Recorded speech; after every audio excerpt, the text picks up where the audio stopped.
말씀 속에 주를 위하여 사는 축복이라는 제목으로 함께 은혜를 나누겠습니다. 기도하겠습니다. 사랑과 은혜가 많으신 하나님, 오늘도 우리를 은혜의 보호자 앞으로 초청해 주셔서 감사드립니다. 초청에 응답한 우리가 하나님께서 우리에게 뭐라 말씀하시는지 하나님의 음성을 듣고 그 음성을 따라 살아가기를 원하오니 성령께서 도와주시옵소서. 또 하나님 앞에 나오며 우리의 무거운 짐들을 가지고 나왔습니다. 하나님, 우리를 긍휼히 여겨주시사 치유의 역사, 구원의 역사, 회복의 역사가 일어나도록 도와주옵소서. 날마다 주의 이름으로 사단의 권세를 이기는 성도들 되게 하여 주옵소서. 예수님의 이름으로 기도드립니다. 아멘. 오늘도 하나님의 초청잔치에 참석한 여러분들에게 하나님의 은혜가 함께 하시기를 바랍니다. 얼마 전에 배우 이한희 씨가 출산한 후에 유퀴즈에도 출연을 했고 새롭게 하소서에서도 나와서 간증을 합니다. 그러니까 유명 연예인들의 이 간증은 영향력이 큽니다. 이한희 씨가 2006년에 미스 코리아 진에 되면서 많은 활동을 하는데, 이 가족들은 모두가 이 국악 무형문화재이고, 이한희 씨도 4살 때에서부터 가야금을 했다고 합니다. 참 대단한 가족이죠. 그런데 이렇게 대단한 가족들이 어려서부터 가정 예배를 드렸고, 미스코리아 대회에도 온누리교회 하용조 목사님의 추천을 받고 시작을 했고, 이 미스코리아 대회를 준비하면서 전국에 모여든 이 사람들과 숙소에서 합숙훈련을 하면서도 저녁마다 모여서 예배를 드렸다고 합니다. 그러니까 모든 것이 하나님의 인도하심이었고, 또 자신의 활동 모든 것은 하나님이 주신 열매라고 간증을 해요. 그러니까 하나님께서 모든 것을 기적같이 선물로 주시고, 또 자신의 인생에서 가장 중요한 것은 영성이라고 고백을 해요. 목사도 아닌데. 그러니까 유명인들이 이렇게 공개적으로 자신의 신앙을 고백하는 것을 보면 참 대단하다라고 하는 그런 생각을 합니다. 그러니까 자신이 하나님 믿는 사람이라고 하는 것을 공개를 하면 모든 활동에 제약을 받을 터인데, 자신이 하나님의 자녀다, 하나님의 영광을 돌리며 살아가는 그러한 연예인들이 참 많습니다. 특별히 해마다 연말이 되면은 그 연예 대상, 연기 대상, 가요 대상, 이런 시상식이 있는데, 이때 크리스천들이 나와서 수상 소감을 할 때에 제일 먼저 하나님께 영광을 돌립니다, 또 하나님께 감사합니다 라는 소감을 하는 사람들이 참 많은데, 그런 모습을 보면서 참 놀래요.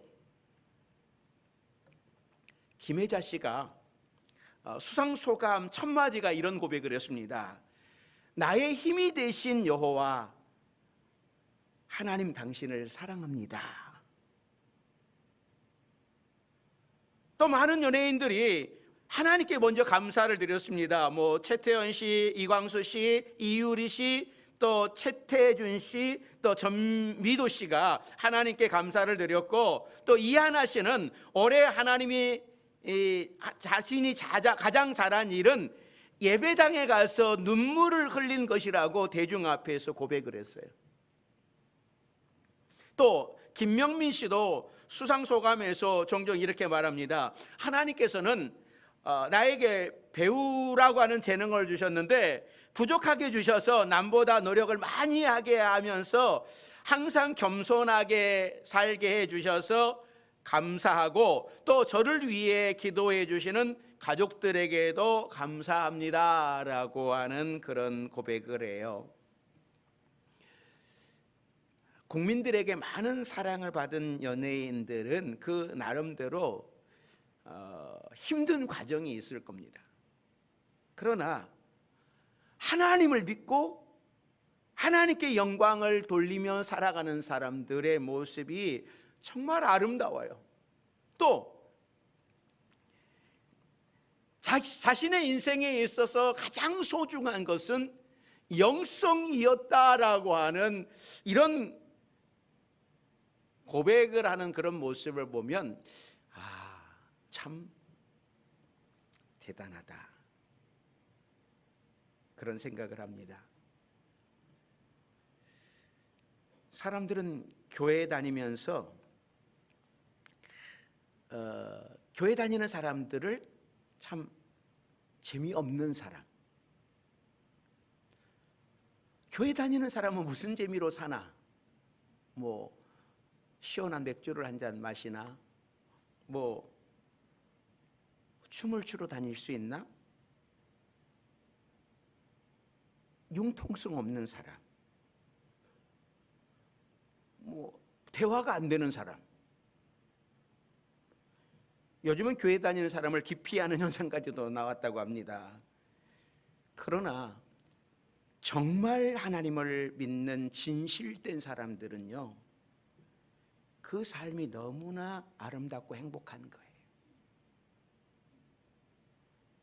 힘든 일이 있어도 하나님을 의지하면서 잘 헤쳐나갑니다.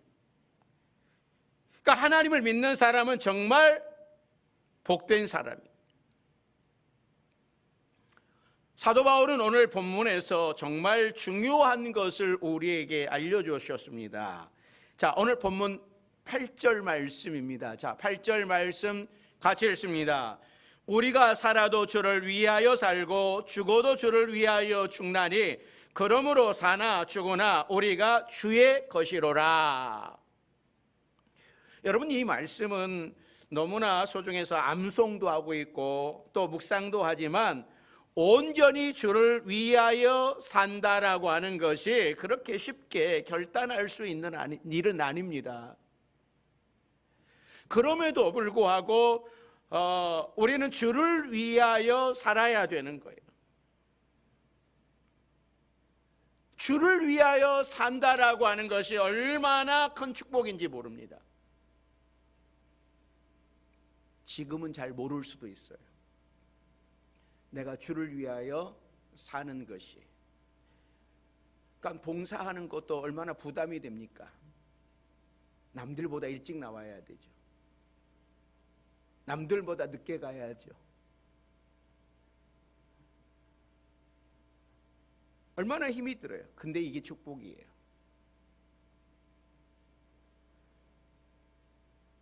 그러니까 우리가 주를 위하여 산다라고 하는 것이 힘들다고 생각하는 이유 중에 하나가, 교회 다니면 세상적인 것들을 할 수 있는 일들을 하지 못하는 데에 있다라고 하는 거죠.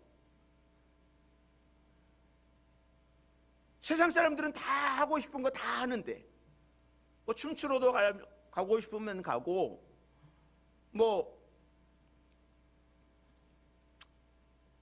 얼마든지 자기 하고 싶은 대로 다 하는데, 또 옆집 사람이 성질을 건드리면 나도 한번 화를 내고 싶고, 또 운전하다가도 갑자기 내 앞에 차가 탁 들어와가지고 그러면은 창문을 열고 욕도 한번 해주고 싶고,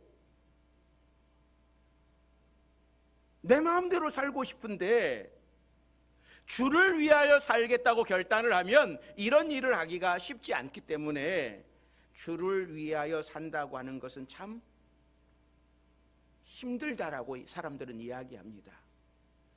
그러니까 예수 믿는 사람들이 주를 위하여 산다라고 하는 건 힘들어하는 것이죠. 그리고 주를 위하여 살기보다는 주님과 상관없이 나를 위하여 살아가는 교회 다니는 사람이 많은 거죠.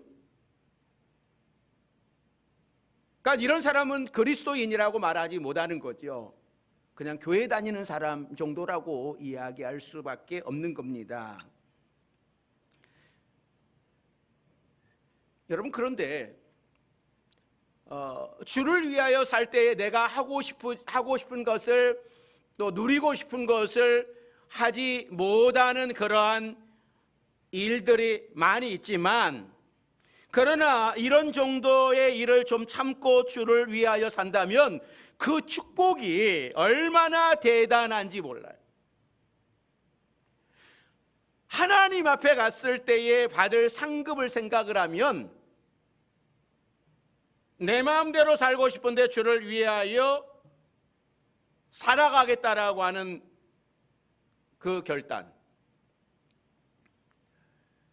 여러분, 하나님 앞에 갔을 때 상급을 받을 생각을 하면 대단한 거죠.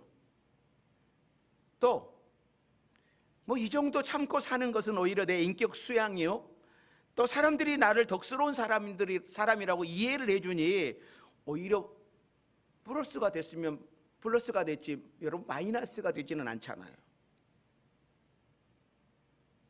아니, 우리 주님께서 나를 위하여 죽어주셨는데 내가 주님을 위하여 죽지 못할 법은 없는 겁니다.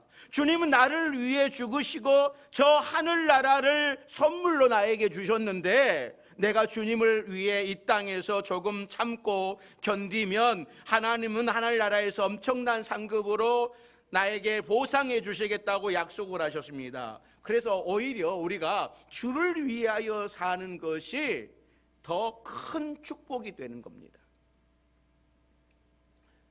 자, 그러면 사도 바울은 오늘 본문에서 왜 사나 죽으나 주를 위하여 살라고 말씀을 하셨는데, 자, 오늘 문맥을 우리가 한번 살펴봅니다. 자, 3절 5절 말씀 같이 읽습니다.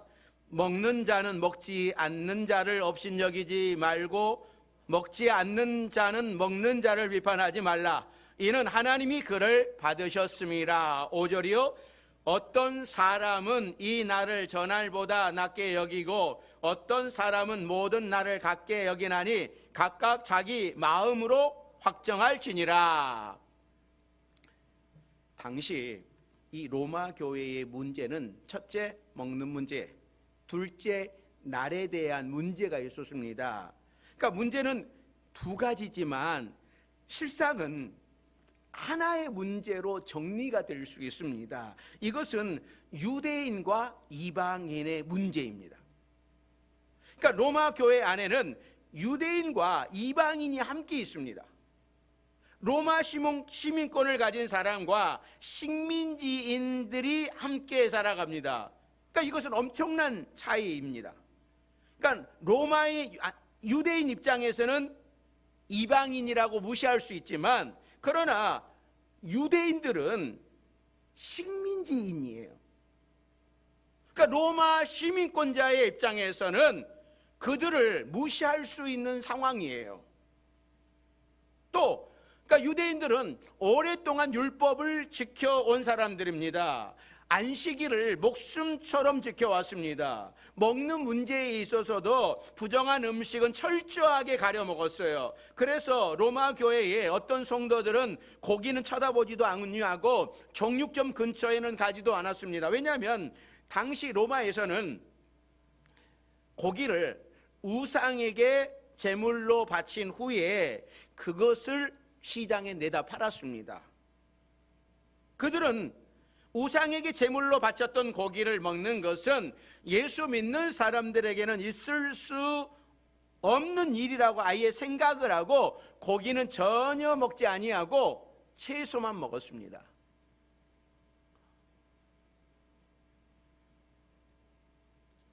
제가 어렸을 때는 이런 생각이 있었어요.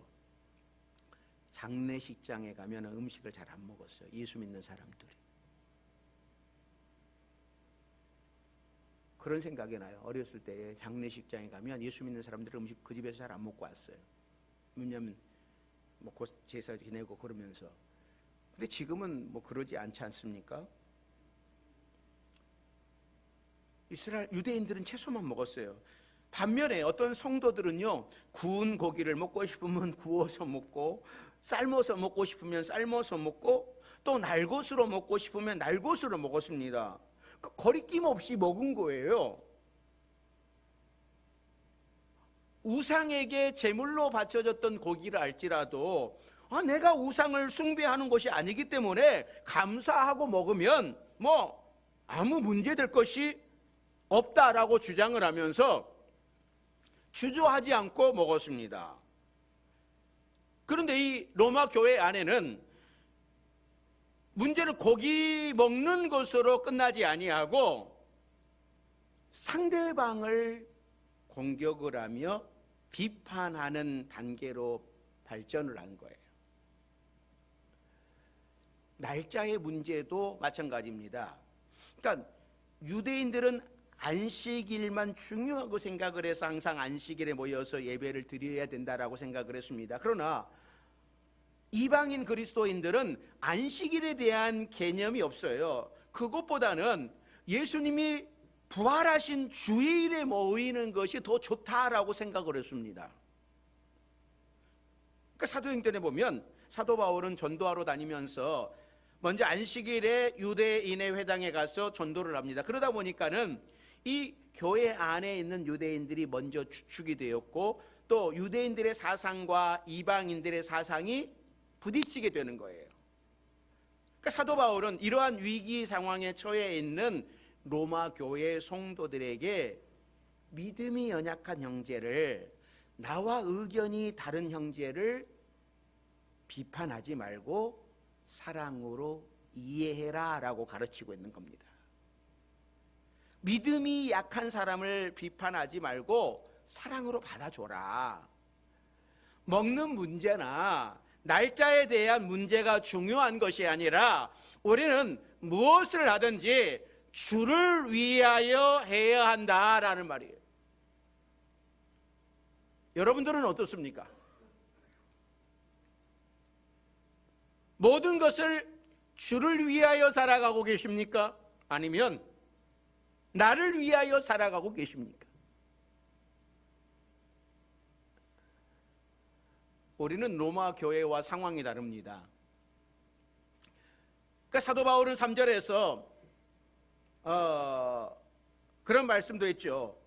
그러니까 우리는 이 로마 교회와 비교를 하면 우리는 뭐예요?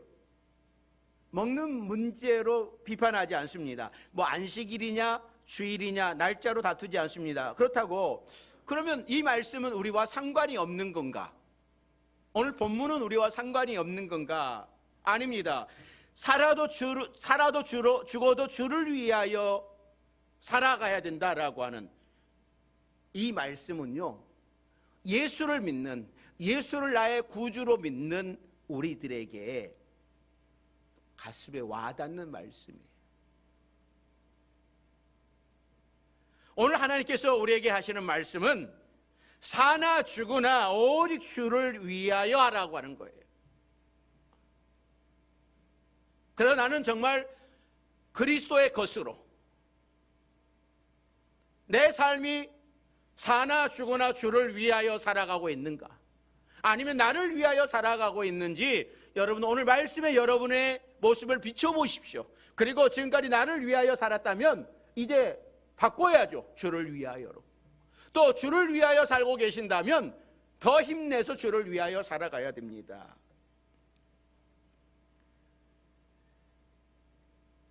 주를 위해 사는 축복을 누리는 사람이 있습니다.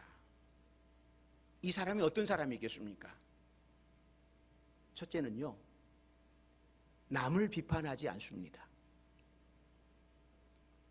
먹는 문제로 다투는 자들을 향하여서 사도 바울은 형제를 비판하지 말라라고 말씀을 해요. 왜냐하면 하나님이 그를 받으셨다. 내가 비판하고 있는 그 형제를 하나님이 받으셨다면 나는 비판할 자격이 없는 겁니다. 남을 비판하고 판단하는 사람은 주를 위하여 사는 축복을 누리지 못합니다. 남의 단점만 보기 때문이죠.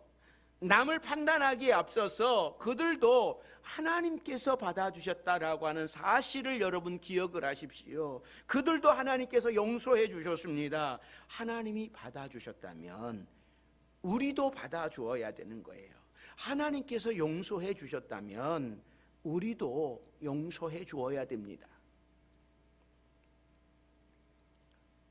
어떤 기차의 차장이 이 승객들의 표를 조사하고 있었습니다. 어떤 사람의 이 표를 딱 검표를 했더니 안 맞는 거예요. 그래서 당신 기차를 잘못하셨습니다. 다음 정거장에 내리셔서 갈아타십시오. 그런데 이 차장이 다른 사람의 차표를 검사를 해가면 할수록 그 기차에 잘못한 사람들이 많은 거예요. 그래서 그 기차 안에 있는 사람들이 온통 수라장이 되었을 때에 손님 한 분 가운데 한 사람이, 아니 차장님 실례하지만 혹시 차장님께서 이 기차를 잘못하신 것 아닙니까? 정말 알고 보니까 차장이 그 기차를 잘못한 거예요. 여러분, 우리는 어떻습니까? 이 차장처럼 내가 잘못되어 있음을 깨닫지 못하고 다른 사람을 내 생각대로 판단을 하고 지적하는 잘못을 범하고 있지는 않습니까? 우리는 재판권이 하나님께 있는 거예요. 나에게는 재판권이 없습니다. 어차피 우리 자신들도 불완전한 사람들이기 때문에 판단하는 것은 주님께 맡겨야 됩니다. 남을 판단하는 것은 내 권한 받기예요. 하나님의 고유 권한입니다. 우리가 결코 하나님을 대신할 수 없습니다. 판단은 하나님께 맡기고 따뜻한 사랑으로 세워주고 격려해 줘야 돼요.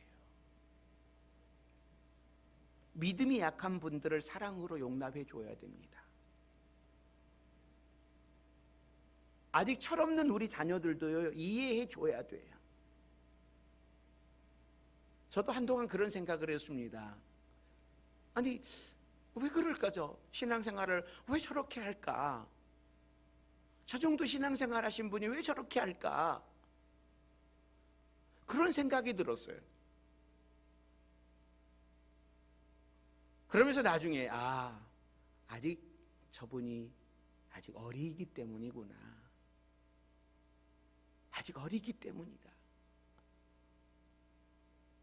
어린 사람은 기다려줘야 돼. 그냥 기도해주고 자라기를 기다려줘야 돼. 왜 저렇게 신앙생활을 할까라고 생각을 했지만 아직 뭐예요? 어리기 때문에.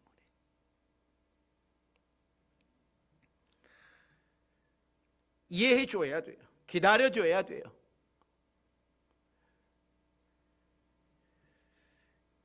주를 위하여 사는 축복을 누리는 사람은요, 두 번째는요, 오직 주님이 삶의 기준이에요. 자, 6절 말씀이죠.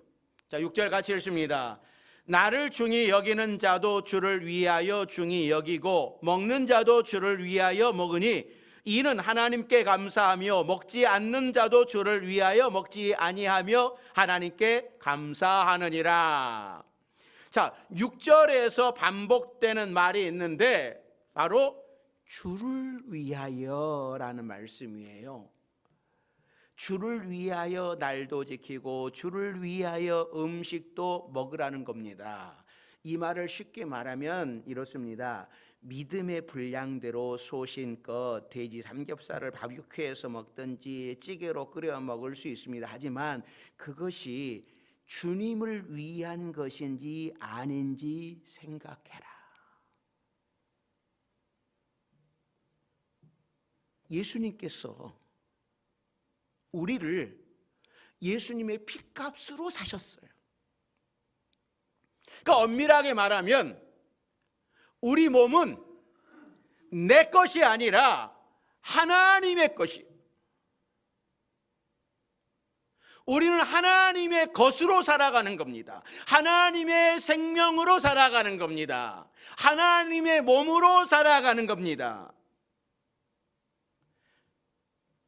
그러므로 우리 마음대로 하면 안 되는 거예요. 이 하나님의 것을 가지고. 먹는 것도 마시는 것도 입는 것도 바르는 것도 항상 주님을 위하여 행하시기를 주의 이름으로 축원합니다. 그러니까 예수 믿는 사람 우리들은 어떤 일을 할 때에 내가 이 말을 하면 주를 위해 할 수 있는 건가? 내가 이 행동하면 주를 위한 건가?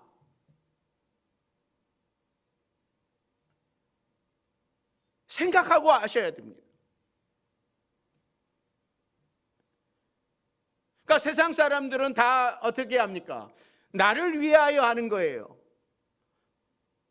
나를 위하여 살아가는데 예수 믿는 사람들은 주를 위하여요. 그러니까 모든 사람들이, 세상 안 믿는 사람들이 나를 위하여 라고 외칠 때에 우리 예수 믿는 그리스도인들은 주를 위하여 라고 외치며 살아갈 수 있기를 바랍니다. 그런데 우리 주위를 살펴보면 과연 저 형제가, 저 자매가, 저 집사가 지금 주를 위하여 살고 있는 것일까라고 하는 생각이 들 정도로 아름답지 못한 모습을 보일 때가 있습니다. 그러나 여러분, 따지지 마십시오. 따질 필요 없습니다. 판단은 주님께 맡기십시오. 별로 바람직하지 못한 모습이 내 눈에 보인다 할지라도 그 판단은 하나님께 맡기십시오. 기관에서 마음에 안 든다든지, 뭐 선교회에서 마음에 안 든다든지, 뭐 그런 일도 있을 수 있잖아요. 판단하지 마십시오. 그냥 하나님께 맡기십시오. 왜냐하면 우리들의 판단은 불완전합니다. 저 사람 때문에 내가 상처를 받을 수 있지만 또 나 때문에, 어중충하게 살아가는 나 때문에 여러분 다른 사람이 보면 또 상처받을 수 있는 거예요. 그런데 우리는 저 사람이 하는 것 때문에 내가 상처를 받았다, 저 사람이 하는 말 때문에 내가 상처를 받았다, 여러분 그렇다고 해가지고 판단하시면 안 돼요. 내 생각이 다 옳은 것은 아니기 때문입니다. 아주 젊고 장래가 촉망되는 유능한 목사님이 2-3천 명 모이는 교회에 담임 목사로 오게 되었습니다. 부임한 지 약 1년 반이 되었을 즈음 그 교회의 중요한 자리에 있는 분이 목사님 한번 만나십시다 해서 조용히 이 목사님하고 그분이 만났는데 그분이 성경책과 노트 한 권을 가지고 왔더랍니다. 목사님은 그분이 성경 공부를 하다가 모르는 것이 있어서 물으러 오셨나라고 생각을 했어요. 그런데 이분이 하는 이야기가, 목사님 오해하지 마시고 들으십시오. 이것은 주님을 위하여, 교회를 위하여, 그리고 목사님을 위하여 말씀드리는 겁니다. 섭섭하게 생각하지 마시고 들어주시면 좋겠습니다 하면서 노트를 펼쳤습니다. 목사님은 큰 충격을 받았습니다. 거기에는 그 목사님이 교회에 부임해서 설교 중에 말을 잘못한 것, 개인적으로 교인들과 만나서 말에 실수한 것, 또 목사님에게 여러 가지 덕이 안 된다라고 하는 것들을 깨알처럼 적어 놓았습니다. 여러분, 과연 이것이 주를 위하여, 교회를 위하여, 목사님을 위하여 한 일일까요? 그러니까 사람들은 간혹 주를 위하여라는 팻말을 들고서 너무나 안 좋은 일을 하시는 분들이 있습니다. 세상 사람들도 나라를 위하여 서로 핏대를 올리면서 싸웁니다. 서로 자기가 행하는 일이 나라를 위한 일이라고, 당을 위한 일이라고 하지만 실상은 다 자신을 위해 일하고 있다라고 하는 것을 우리는 요즘 다 알고 있습니다.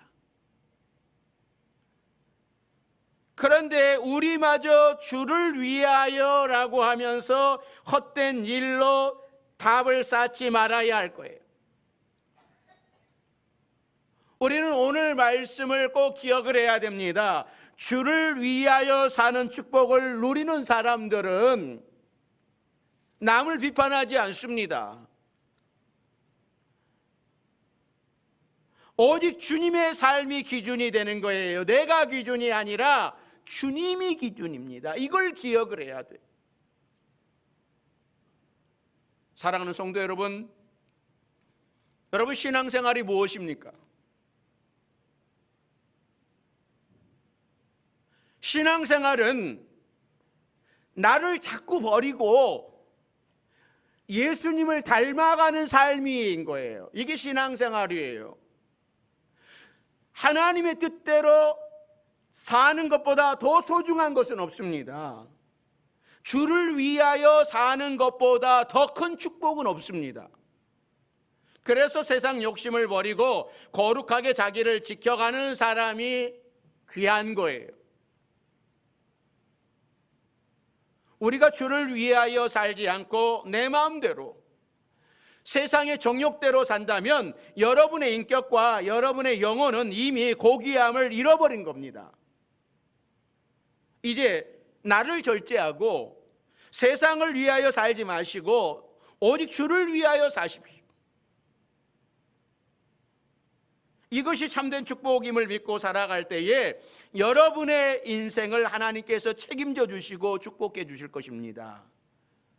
우리 파주 명성교회 성도들 모두가 이 한 주간도 주를 위하여 사는 축복을 누리며 살아가십시오. 우리는 주님 것으로 살아가고 있는 겁니다. 그래서 일평생 주를 위하여 살아가는 사람들이에요. 사랑하는 성도 여러분, 우리 모두가 내가 주를 위하여 살리라, 나를 위하여가 아니라 주를 위하여 살리라 라고 결단하는 우리 모두가 되기를 주의 이름으로 축원합니다. 기도하겠습니다. 사랑과 은혜가 많으신 하나님, 하나님께서 우리를 구원해 주셨습니다. 예수 그리스도의 십자가로 우리를 하나님의 자녀 삼아 주셨습니다. 우리는 하나님의 것입니다. 우리의 삶을 오직 하나님을 위하여 살아가기로 결단하는 우리 성도들 되도록 도와주시옵소서. 예수님의 이름으로 기도드립니다. 아멘.